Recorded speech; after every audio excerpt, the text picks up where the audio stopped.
आज हम पढ़ने जा रहे हैं लाइन और एंगल के बारे में। लाइन कितने प्रकार की होती है और एंगल कितने प्रकार के, उनके विषय में आज हम जानेंगे, ठीक है ना।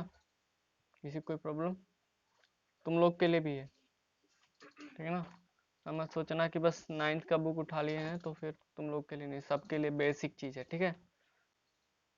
तो बेसिक टर्म्स एंड डिफिनेशंस, इसमें हमें सबसे पहला डिफिनेशन मिलता है रेखाखंड का, ठीक है ना। तो हेडिंग डालो रेखाखंड और लिखो, और सीबीएसई वाले लिखें लाइन सेगमेंट या सेगमेंट ऑफ ए लाइन, ठीक ना। सेगमेंट ऑफ अ लाइन, ये पहली हेडिंग है, हो गया। देखो क्या होता है, रेखा के जो सीमित भाग होते हैं उसी को क्या बोलते हैं, रेखाखंड बोलते हैं। जैसे अगर मैं कहूँ कि व्हाइट बोर्ड है और इसमें से कुछ काट के निकाल दूं, यहाँ से यहाँ तक का काट के निकाल दूं, तो वो क्या कहलाएगा कि इस व्हाइट बोर्ड का भाग कहलाएगा, कहलाएगा नहीं, इस व्हाइट बोर्ड का खंड कहलाएगा। उसी तरह रेखा का कभी अंत नहीं होता है, क्या होता है, नहीं ना होता है जी। अगर एक रेखा अगर ऐसे है तो ये इधर भी चलती चली जाएगी और इधर भी चलती है। अगर इसी के बीच का दो खंड काट दिया जाए, दो जगहों से काट दिया जाए, तो इतना जो हमारा जो निकलेगा यही होगा क्या, रेखा, और इसका खंड है इसलिए रेखा, इसी को बोलते हैं लाइन सेगमेंट। और देखो लाइन सेगमेंट जो है वो फिक्स होती है, लेकिन लाइन फिक्स नहीं होती है ना। तो लिखो रेखा के किसी सीमित भाग को रेखाखंड कहते हैं। सीमित भाग बोल रहा है ना, मतलब जो कि सीमित हो, अब इसके आगे ये नहीं जाएगा, है ना। ना तो ये इसके आगे जाएगा, ना ये तो ये इसके आगे जाएगा, लेकिन रेखा में इधर भी चला जाएगा और इधर भी चला जाएगा, रुकेगा ही नहीं, है ना। समझ रहे हो ना, कि जो रेखा है वो तो इधर भी चली जाएगी इधर भी जाएगी, लेकिन जब सीमित भाग, यानी ये यहीं पे आके सीमित हो गया है, अब ये इससे आगे नहीं जा सकता जब तक हम दूसरा कोई काट के ना लगाएं, है ना। बस वही बात है। एक चित्र बना लो नीचे, ऐसा ऐसा चित्र बना लो और इस पे लिख लो ए बी। अब हेडिंग दो एंगल। अच्छा, किसी भी एंगल को बनाने के लिए कम से कम कितने लाइनों की जरूरत होगी, कम से कम की बात किया, कम से कम कितने लाइन या कितने लाइन सेगमेंट की जरूरत होगी। दो लाइन सेगमेंट या लाइन होगी तभी कोण का निर्माण कर पाएगी, एक लाइन खुद से कोण का निर्माण नहीं कर सकती, चाहे वो लाइन हो चाहे लाइन सेगमेंट हो। अगर आपको कोण बनाना है किसी भी एंगल का, वो फर्क नहीं पड़ता। अगर आपको एंगल बनाना, अगर लाइन है तो भी वो कोण का निर्माण कर देगी, लेकिन ये एक दूसरे से कहीं ना कहीं कटती होनी चाहिए, है ना। अगर हम लाइन कहेंगे तो कहीं ना कहीं वो क्या होना चाहिए, कटा होना चाहिए, वो एक दूसरे से कहीं ना कहीं मिले आपस में, तभी जान लेना कि वहां पे कोण बनेगा। और कोण हमें एक ही बार ही कटनी चाहिए, ये नहीं कि 2-3 बार उसको काटे, है ना। ऐसा ऐसा नहीं होना चाहिए कि ऐसा ऐसा बना दो, लो भैया कट गया, ऐसा कुछ नहीं होना चाहिए। अगर एक लाइन ऐसे जा रही है तो दूसरी लाइन इसे चाहे जहां से काट दे, ठीक है ना। अब कोई जरूरी नहीं कि ऐसे ही काटे, ऐसे भी काट सकती है, ऐसे भी काट सकती है। तो इसके बीच का ये सब जो है ना, ये कोण ही बन रहे हैं, ये सब क्या है, कोण बन रहे हैं, ठीक है ना।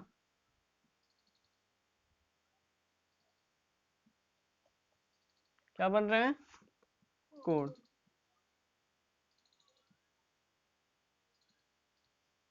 समझे। और अगर और लाइन सेगमेंट रहेगा तो लाइन सेगमेंट का कोई एक सिरा, ठीक है ना, दो लाइन सेगमेंट का कोई एक सिरा, एक दो लाइन सेगमेंट है, ठीक है ना, इनका इन दोनों का कोई एक सिरा आपस में क्या होना चाहिए, एक ही स्थान पे होना चाहिए, एक दूसरे से मिला होना चाहिए। जैसे अगर हम ये सिरा ले लिए या फिर ये सिरा ले लिए, तो ये दोनों सिरा एक दूसरे से क्या हो, मिलते जुलते हो। ये सिरा ले लिए, ये सिरा लिए, तो एक दूसरे से मिलते जुलते हो, ठीक ना, एकदम सेम टू सेम जगह पे हो। तो ऐसे बनेगा कुछ,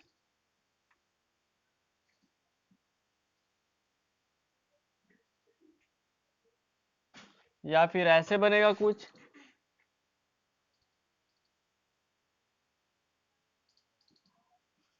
तो ये क्या कहलाएगा, दिस इज कॉल्ड एंगल, है ना। तो अभी सिर्फ मैं एंगल की बात कर रहा हूँ। अब ये कौन सा एंगल होता है, कहाँ का एंगल होता है, कैसा एंगल होता है, उसके बारे में बात नहीं की है मैंने। अभी हमने ये सिर्फ बताया कि एंगल बनता कैसे है। तो अब आपको ये पता चल गया, तो अब चलते हैं टाइप्स ऑफ एंगल के बारे में। हेडिंग डालिए टाइप्स ऑफ एंगल, और पहला लिखिए। तो हम बात कर रहे थे एंगल, यानी एंगल कितने प्रकार के होते हैं, ठीक ना। एंगल के बारे में मैंने बता दिया। अब एंगल के वर्गीकरण के बारे में बताएंगे। तो एंगल का वर्गीकरण पहला हमने ये बताया था, न्यून कोण, ठीक ना। न्यून कोण जो है वो कितने डिग्री का होना चाहिए, 90 डिग्री से कम होना चाहिए, ठीक ना, उसे हम कहेंगे न्यून कोण। अब वो चाहे जितना मतलब 90 से कम होना चाहिए, ठीक ना, जीरो भी हो सकता है, ठीक ना। 0 डिग्री को भी हम क्या बोलेंगे, न्यून कोण बोलेंगे, क्योंकि हमें सिर्फ इतने से मतलब है कि 90 से कम होना चाहिए। और क्या होना चाहिए, अगर इतना भी है,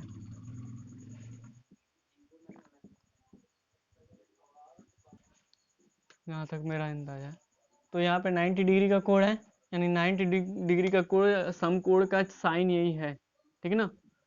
तो ये समकोण हो गया। अब उसके आगे चलते हुए बढ़ते हैं। अधिक कोण, अधिक कोण के बारे में सिर्फ इतना समझ लेना कि जब 90 डिग्री से ज्यादा कोई कोण बन जाए, ठीक है ना, और 360 से कम, 90 डिग्री से ज्यादा और 360 से, तो वो क्या कहलाता है, अधिक कोण कहलाता है। तो लिखो, वह कोण जिसकी आंशिक माप 90 डिग्री से अधिक हो तथा वह कोण जिसकी आंशिक माप 90 डिग्री से क्या हो, अधिक हो, तथा 90 डिग्री से अधिक हो तथा 180 डिग्री से, कोण यही है, ठीक ना। यहाँ पे ऐसे ऐसे 90 डिग्री होता है ना,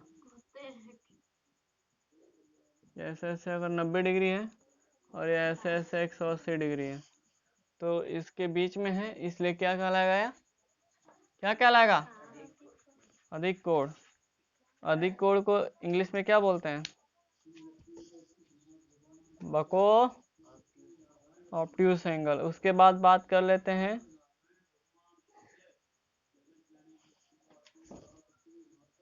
रिजु कोण या सरल कोण, ठीक ना, को बोलते हैं स्ट्रेट एंगल, एकदम सीधा साधा है, ठीक है ना। स्ट्रेट का मतलब क्या होता है, सीधा, बेचारा ये सीधा साधा एंगल है, ध्यान देना इस पे।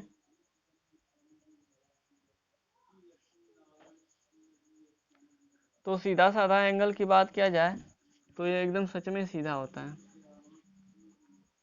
बट हमारा टेढ़ा हो गया।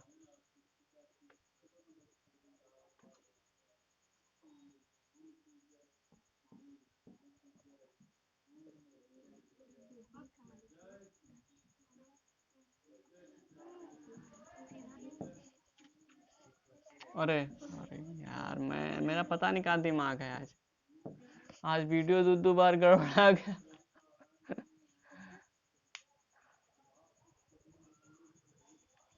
ये 180 डिग्री का, ठीक ना, वह कोण जिसका, ये 180 डिग्री का, ठीक ना, वह कोण जिसका अंशीय या आंशिक माप 180 डिग्री हो, आंशिक माप 180 डिग्री हो, सरल कोण कहलाता है, या रिजु कोण, ठीक है ना। हेडिंग 2 क्या, संबंधित कोण, रिलेटिव एंगल, है ना।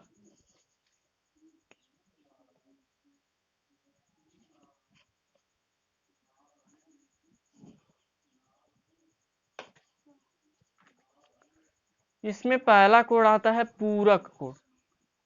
बहुत बार ये फंसता है कि पूरक कोण क्या होता है, पूरक कोण क्या होता है, एक्चुअली में भूल जाते हैं लोग। ये शब्द ऐसा है ना कि ऐसा ऐसा लगा, अरे यार इसका तो कभी नाम है नहीं सुने का है, लेकिन होता कुछ भी नहीं है, ठीक है ना। तो पूरक कोण को लिखो, यदि दो कोणों का योग, यदि दो कोणों का योग 90 डिग्री हो तो उसे पूरक कोण कहते हैं। इसमें क्या था, कुछ भी नहीं था, कुछ था इसमें, दो एंगल ले लेना है, उसको जोड़ देना है, अगर 90 डिग्री हो गया तो पूरक है, नहीं तो कुछ नहीं है। एग्जाम्पल में लिख लेना, 20 डिग्री 70 डिग्री, है ना। ये क्या है, पूरक कोण है। कामा तो लग रहा है 9 लिखा है। 35 डिग्री 55 डिग्री,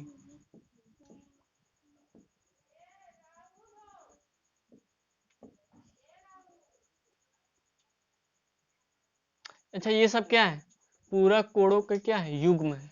यानी इन दोनों को जोड़ा जाएगा तो 90 डिग्री होगा, इन दोनों को जोड़ा जाएगा तो 90 डिग्री होगा, ठीक है ना। ठीक, यहाँ तक समझ लिए, अब आगे समपूरक कोण, दूसरी हेडिंग है समपूरक कोण। समपूरक कोण, यदि दो कोणों का योग 180 डिग्री हो तो क्या होता है, वो समपूरक कोण कहलाता है ना। यदि दो कोणों का योग 180 डिग्री हो तो क्या कहलाता है, समपूरक कोण कहलाता है, ठीक है ना। चलो चलो भाई देखो आगे, स्ट्रेट क्या होगा, संपूरक ना, संपूरक हो गया, यदि दो कोणों का योग क्या 180 डिग्री हो तो क्या कहलाता है, संपूरक कोण कहलाता है। अब उसके आगे उदाहरण में लिख लो पहले एग्जाम्पल्स, इसका तो एग्जाम्पल्स भी आसान आसान है, पहला था दूसरा है 80 100 हो गया ना 180 डिग्री। दूसरा एग्जाम्पल है